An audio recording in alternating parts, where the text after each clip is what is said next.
Loving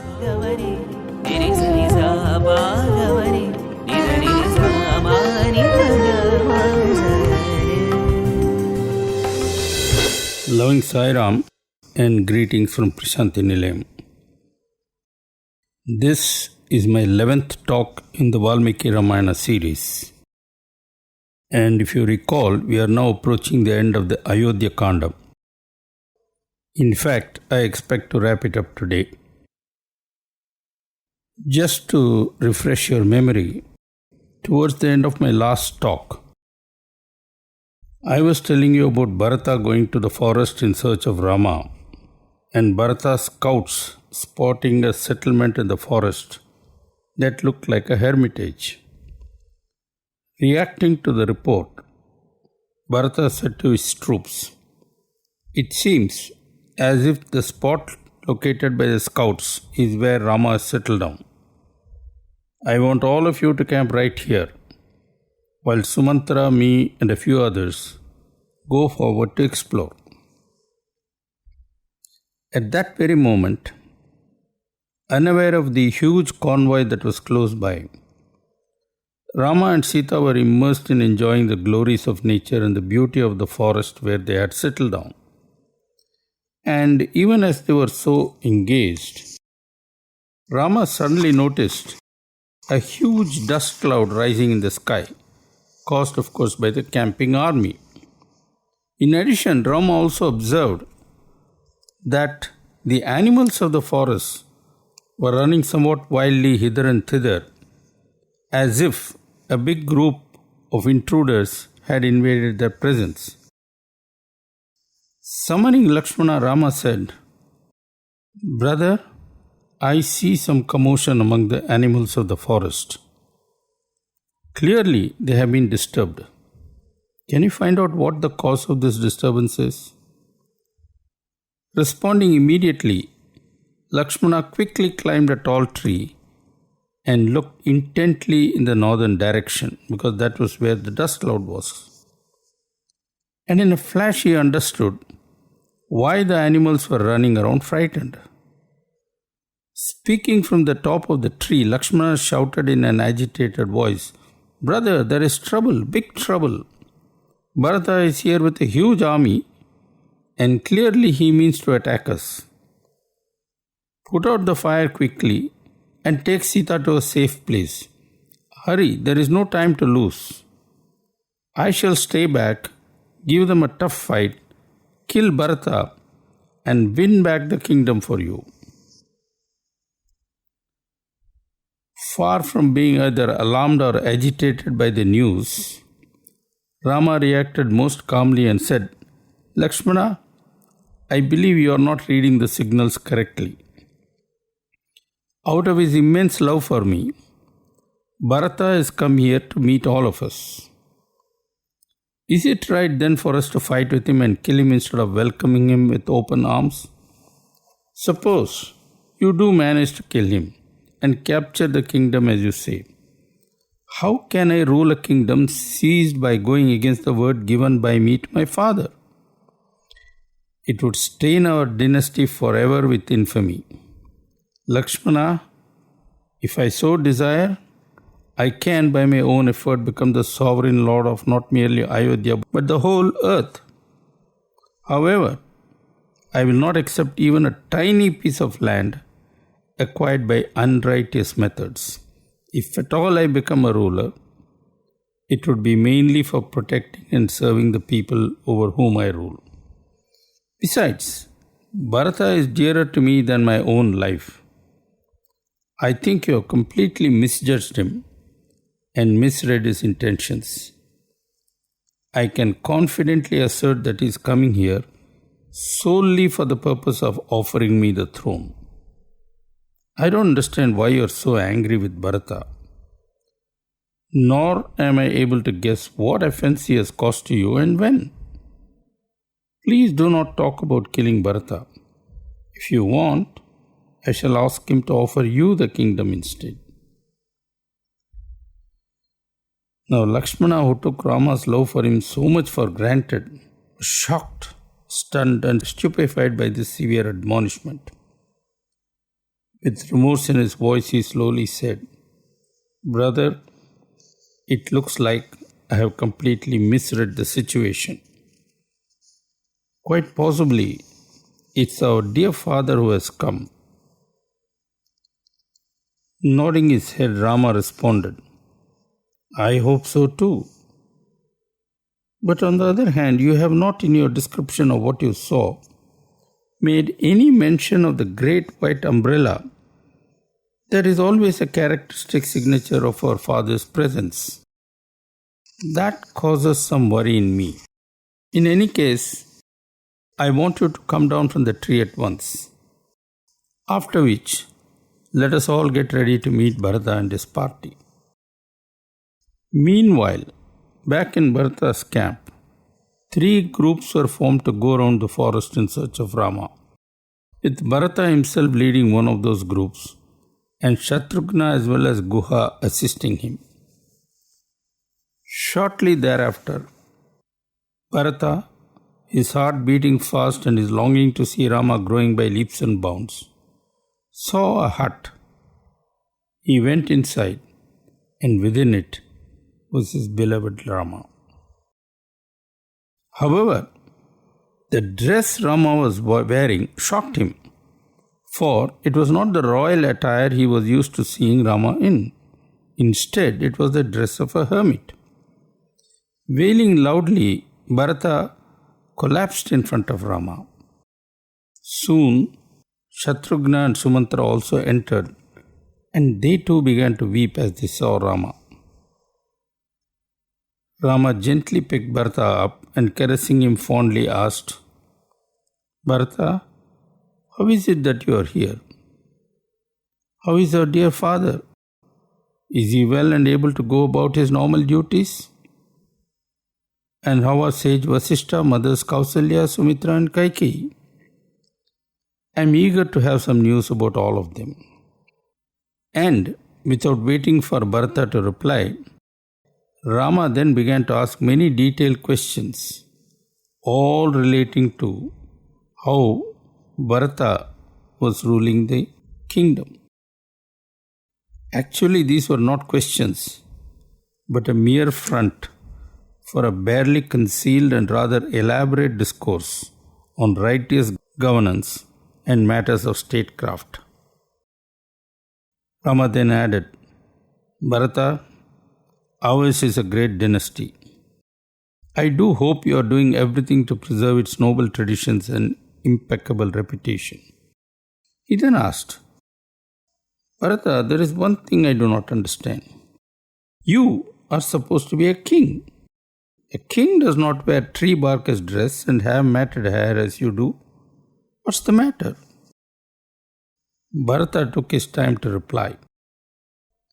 He first folded Rama in a long and fond embrace, after which, wiping his tears, he said slowly, "Rama, having done something he ought not to have at the bidding of my mother, I am ashamed to say,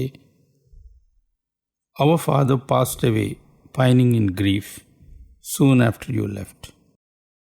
The country is now without a ruler, and all of us have come here for just one purpose, namely, to pray to you and to beg of you to allow yourself to be consecrated the new ruler right now, and then return with all of us to Ayodhya to discharge your rightful duty as the emperor of the realm.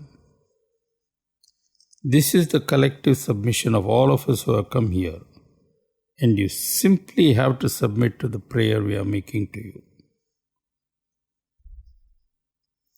So saying, Bharata prostrated before Rama, placing his head at Rama's feet. Rama was deeply moved. Once more he picked up Bharata and said in a gentle voice, "Bharata, I cannot do what you are asking me to, except at the risk of committing a grave sin and tarnishing the reputation of our entire dynasty. You are intelligent, and you should understand that our father was perfectly within his rights to give the kingdom to you and sending me away. You should not speak disparagingly of either our father or mother Kaikeyi for that matter. Father gave me a command, and it is my duty to obey that command, just as it is your duty to discharge the responsibility entrusted to you. There is no point in wasting time arguing about all this. We both have our respective obligations and must focus on fulfilling them. Not willing to give up so readily and easily, Bharata replied, "Brother, I don't understand all that you're saying. Perhaps we could discuss all that later. But first, may I request you and Lakshmana to perform the last rites due to our departed father? Shatrughna and I have already discharged those duties." Rama had of course already been told that Dasaratha was no more, but when reminded of it again in the context of rites he had to perform, pain and grief within exploded. Lakshmana and Sita too began to weep, and it took many to console them all, direct them to the nearby river Mandakini, and perform the required rituals. And as Rama went through the rites, there was not a single dry eye, with many in fact lamenting loudly.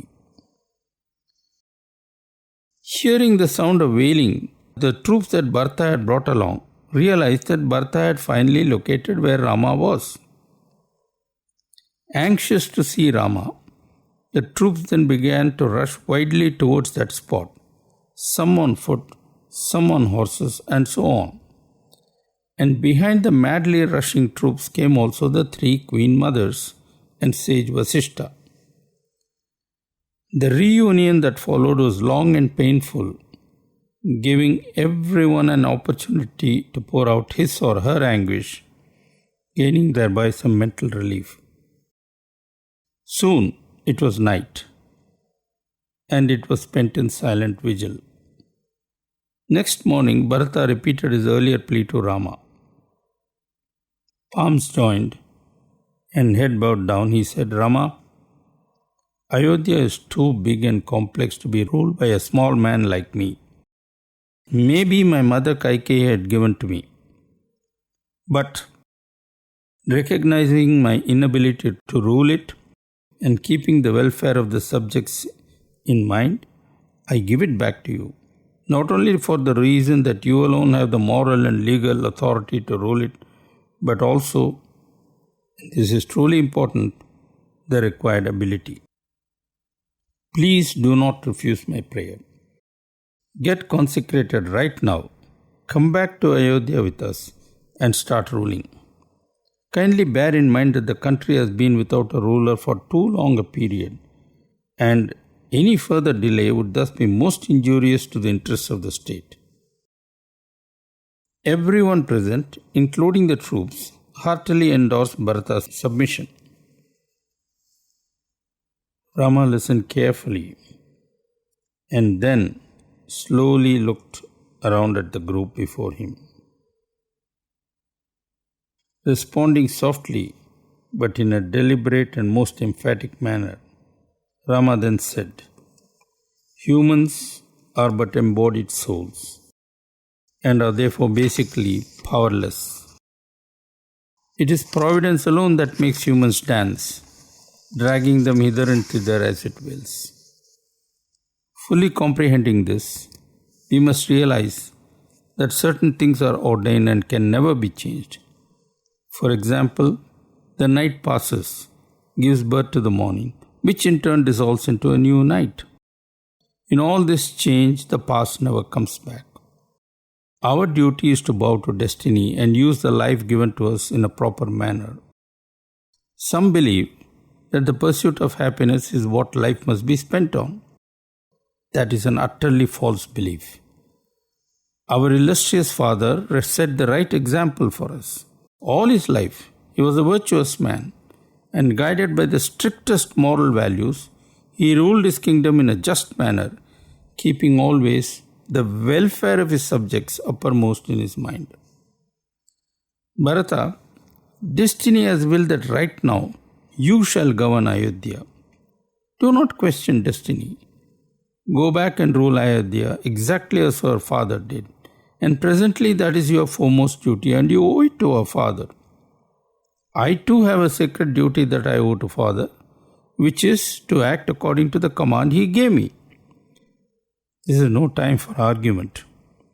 We both have our respective duties to perform, and that is what we both should concentrate on. I don't have anything more to say. Having said all that he wanted to, Rama then fell silent. It was no doubt a powerful statement. But Bharata was so obsessed with the idea of bringing Rama back that he was not ready to give up yet. And so he made one more valiant, powerful and most emotional appeal. But Rama remained unconvinced. However, appreciating Bharata's pain and anguish, Rama said gently, Bharata, will you do something for me? You are aware how dearly I love father. He is no more with us and I cannot please him in a bodily sense. But such is my love for him that I want him to be happy up there in heaven also. How can he be if I fail to keep the promise I have given him? And what would happen to the promise he made to Mother Kaikeyi? None of us is to be faulted for all that has happened because these events were ordained by destiny. Right now, both of us have a duty to please our father. And it's clear, is it not, how that ought to be done?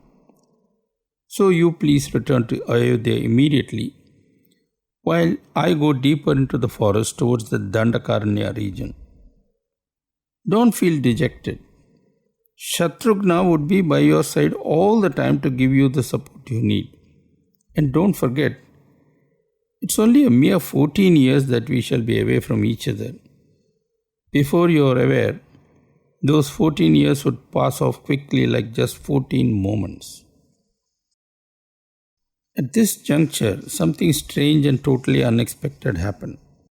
With Sage Jabali, a member of the royal councillors, intervening in the dialogue between Rama and Bharata. Jabali said, Rama, there's a lot of confusion about reality, and I need to bring a few important facts to your notice. The present is the only true reality, everything else being merely a part of our imagination. People perform all kinds of rituals and give many things in charity to propitiate their departed ancestors, thinking that this would help them to be happy in afterlife. This is a false belief. Actually, the wise men of the past mandated charity because otherwise people would be stingy and never give anything in charity. They therefore invented this convenient myth so that, driven by anxiety and fear concerning the fate of their parents, the sons of the deceased would resort to charity. Rama, you are not an ordinary person but a very learned one. You know how to see through arguments and detect false logic. I shall therefore not say anything more, except that you must go back to Ayodhya and rule as the emperor. By all means make the people happy. But in the process, you also should enjoy the privilege that royalty would confer on you. In fact, that exactly is what you must do because there is no reality other than the present. That's all I wish to say. Please consider carefully my submission. This certainly was an unexpected turn of events and rather shocking too, because Sage Jabali had espoused views that bordered on atheism. While many were agitated, Rama remained cool and waited for Jabali to finish. He then said, O sage, if I accepted your advice and acted accordingly, I would be in full violation of the scriptures. The scriptures are all about Sathya, and I am firmly wedded to it. In fact, there is nothing more precious to me. Pursuit of worldly happiness deflects one from the path of truth and is therefore not acceptable to me under any circumstance I might have. I am irrevocably committed to Sathya and through rigorous sense and mind control, shall always steadfastly adhere to it, doing my very best to lead a virtuous life. That is how I have lived my life thus far, and this is how it shall always be. I totally reject the advice given to me as utterly false. And in fact, I wonder how my illustrious father nominated such a one as you to be one of his counselors. Taken aback by the force of Rama's words and the barely concealed anger in his voice, Jabali then made a weak apology, adding, Rama, I tender my humble apology for having provoked you, something that was especially inappropriate at this moment when you are grieving for your departed father. At the same time, my remarks, wrong and inappropriate as they were, enable the world to see how firm is your commitment to the highest principles. Indeed, they have also helped me to see the error in my own reasoning. Adding to this plea, Vasishtha asked Rama not to be too harsh on Jabali. And then, for the benefit of all present, Vasishtha traced the lineage and glory of the Ikshvaku dynasty. Concluding his elaborate historical tracking, Vasishtha said, Rama, there is a time-honored custom in the dynasty to which you belong, according to which it is always the eldest son who ascends the throne after the death of a ruler. As the family preceptor, it is my duty to mention and draw your attention to this fact. Rama fully understood the spirit in which sage Vasishtha was making his observations. And he was equally conscious of not only the great spiritual eminence of the venerable sage, but also how long he had served the Ikshvaku dynasty as its pristine preceptor. Speaking thus in a most respectful manner, Rama simply said, A father gives much to his son in many different ways, through care, love, training, and through initiation into the acquisition of wisdom. As a result, every son owes an enormous duty to his father, a duty from which I am in no way exempt. My father commanded me to go on exile, and I have no choice but to obey. It is best that everyone here understands that and looks to the future, keeping that in mind. It now became clear that nothing on earth was going to make Rama change his mind even a wee bit. However, Bharata, still refusing to yield, made one more try, asking even those in his party to join him in his plea. That approach too did not work because the people of Ayodhya who had come along with Bharata understood that Rama was simply not going to change his mind, no matter what. And they said so to Bharata. Seizing the moment, Rama then said, See, Bharata, even the people of Ayodhya are able to see the correctness of my viewpoint. I think you should at least listen to them, if not to me. Bharata understood that he had lost. He then stood up, touched the water in a vessel that was near him, and said, Listen to me, please, all of you who are present here at this moment. I never sought this kingdom, nor am I personally responsible for Rama's exile. If it be the command of our father that must be carried out, and one must live in exile in the forest for 14 years, then I shall be the one to do it. Now this turn of events surprised even Rama, who then addressed all those present and said slowly and in a deliberate tone, The transfer of the kingdom ordered by our father cannot be annulled either by Bharata or me, nor can I send anyone as my proxy in exile to the forest. Promises made by me, both to my father as well as to Mother Kaikeyi, have to be kept by me and me alone and no one else. There simply cannot be any going back on that. All I can say at the present time is that I shall accept the rulership of Ayodhya when I return. The eminent sages who had gathered there and who till then stood speechless, watching keenly the eagerness of the two brothers to outdo the other in making sacrifices, finally understood the logic and power of Rama's reasoning. And by way of giving expression to it, they then loudly applauded Rama. That relieved Rama from the tension he was feeling all along and made him also happy that at last everyone was able to appreciate the importance he attached to remaining true to his word. Slowly, it began to dawn on Bharata that he simply was not going to succeed in changing Rama's firm decision. With great humility, he then said, "Dear brother, I have only one request to make to you now.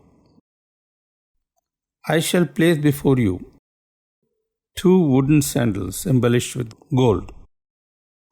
Please stand on them and sanctify them.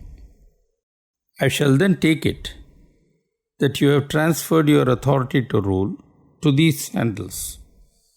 Thereafter, drawing power from those sandals, I shall, till your exile period is over, administer the kingdom of Ayodhya for and on your behalf.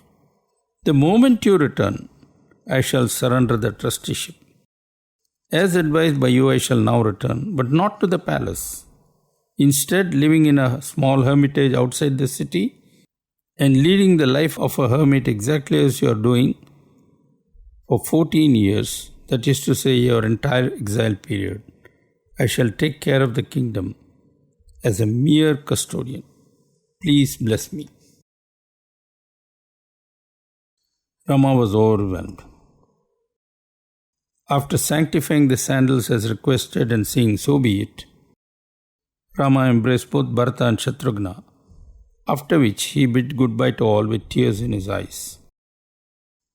For his part, placing the sandals on his head, Bharata, accompanied by Shatrughna, walked back to his chariot and started the painful journey back. En route, Bharata made a brief halt at sage Bharadwaja's ashram, and when the sage asked about what transpired when the two brothers met, Bharata narrated in detail all that happened in Chitrakuta. He then added, "O sage, finally, when it became very clear that Rama was not going to return and that I too was not prepared to rule as a proxy in Rama's place, sage Vasishtha gently suggested to Rama, 'Here is a pair of sandals. Transfer your authority to these sandals and let these sandals rule Ayodhya with Bharata acting as the physical caretaker.'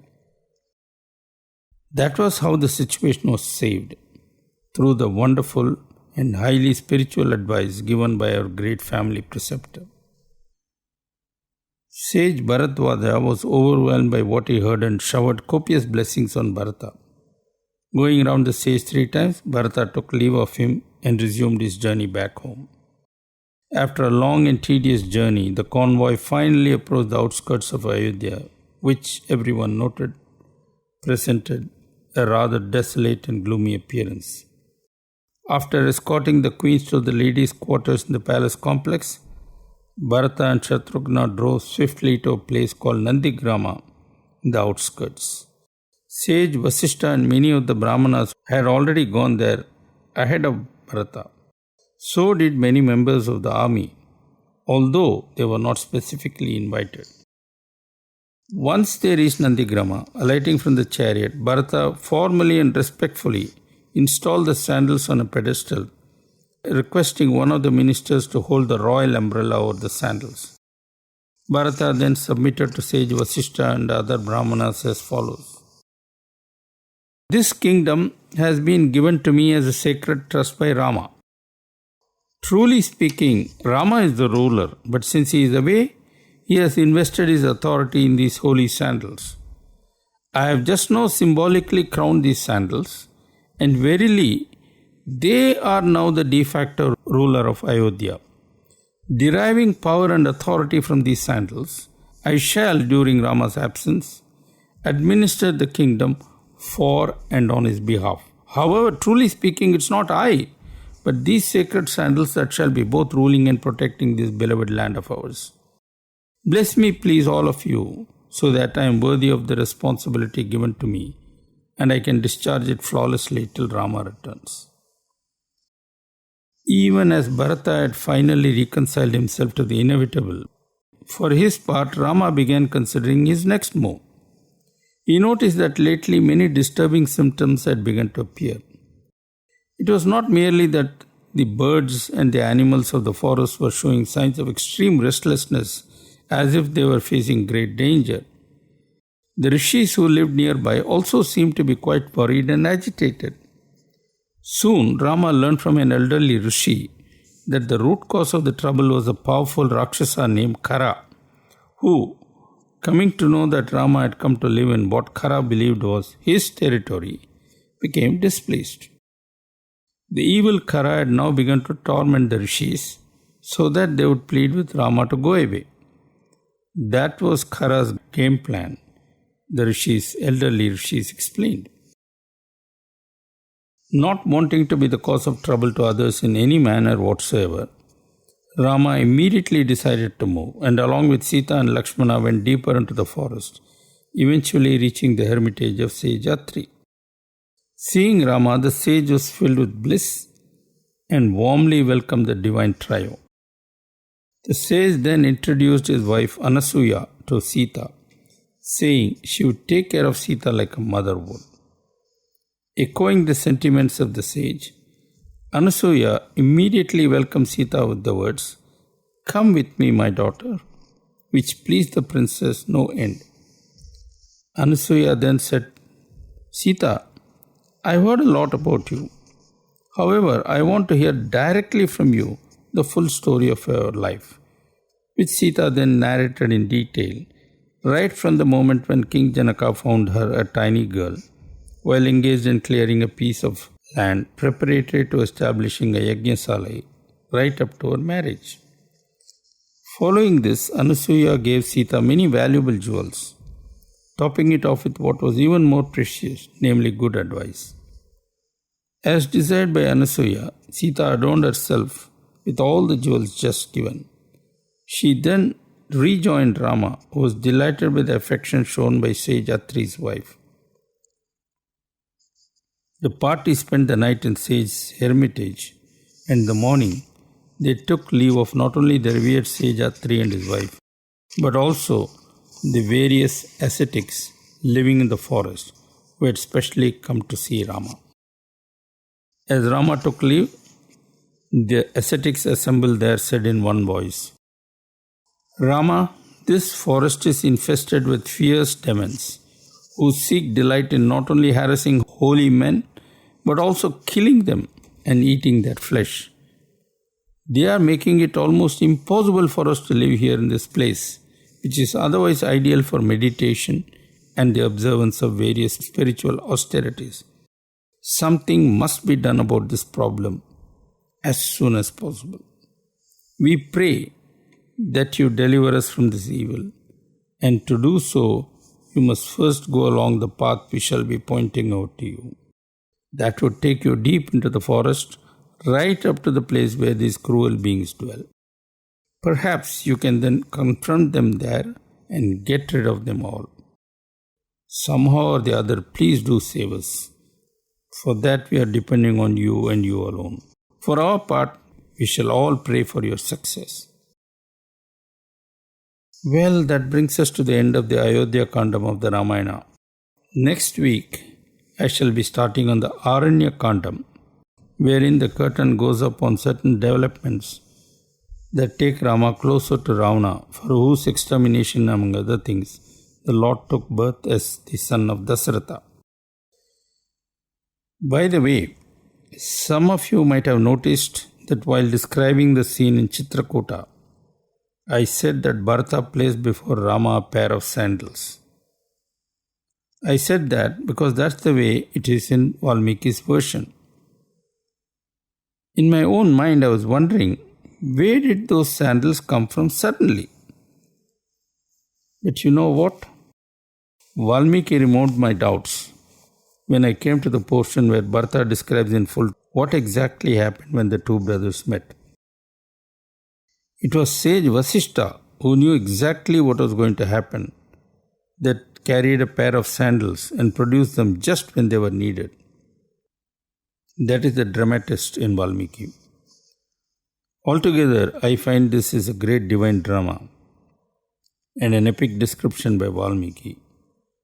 And it's really a wonderful blessing for me to be able to tell that story to all of you listening to Radio Sai in various parts of the world. God bless you all and Jai Sai Ram.